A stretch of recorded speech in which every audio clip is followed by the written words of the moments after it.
Кембагалдар биринчи бейишке кирет. Байларга караганда 500 жыл мурун бейишке кирет.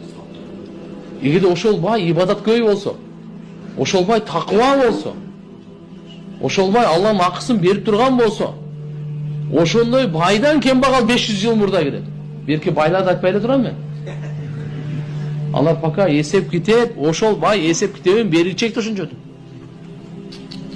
Пайгамбар саллаллаху алейхи ва саллям өзү кембагал болгон. Мына мусулмандардын жөөттөр, христиандар туткан Иса пайгамбар, пайгамбар саллаллаху алейхи ва салламдан да кембагал болгон. Мына Иса пайгамбар. Биздин пайгамбарыбыздан эле мурда 571 жыл мурда төрөлгөн. Иса пайгамбар кандай кембагал?